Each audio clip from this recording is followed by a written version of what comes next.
the altercation between those two sides. Let's just take a look at the impact in one of the struggling health facilities, the Al-Aqsa Hospital. Listen in.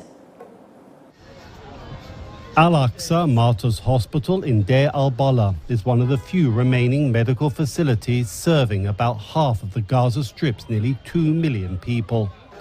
For Dr. Ibrahim Abu Sakur, a refugee from the north of Gaza, every day brings more casualties from the fighting between Israel and Hamas.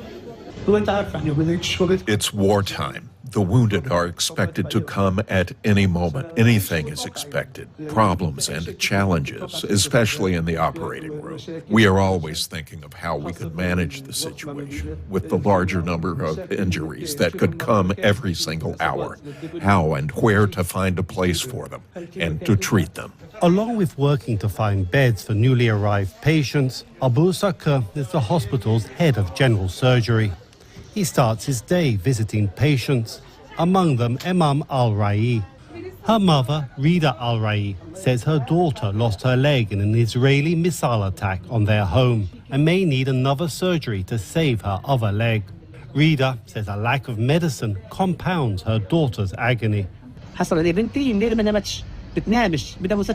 Sometimes her screams fill the place. She almost dies from the pain. This happens to everyone else as well. Tonight my daughter didn't sleep. She needs painkillers, medicine, and treatment. There is not enough. Thank God, though, for this hospital, as it provides more services than it can handle. Dr. Abu Sakur spends much of his day in surgery, but he says he's always thinking about how to deal with shortages and searching for alternatives at a time when demands on the hospital are growing and resources are dwindling.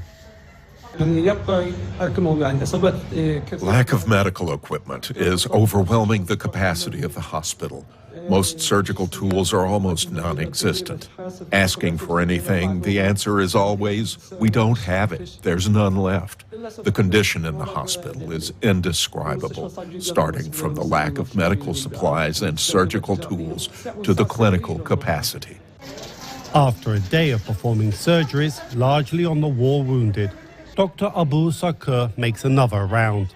Thousands come each month, and Dr. Abu Sakur worries about how long he and the other staff can keep going. I don't know how the war started and how it will end, but the injuries are beyond our capacity. This is beyond the power of any human being, doctor, hospital, or anyone. I don't know how we endured the pain and fatigue, but we are still holding on. I pray that this war will end soon. With diplomatic efforts failing and the war escalating, there's little hope that his prayers will be answered or that relief will come for these patients anytime soon. With Enes Tantash, Nadal Hamdouna and Amjad Tantash in Gaza, Doreen Jones, VOA News. And that's how we wrap up today's edition of News Desk. Hope you're adequately informed. My name is Jesse Rogers. Enjoy the rest of your viewing. Up next, Inside Sports with Robinson Okenya.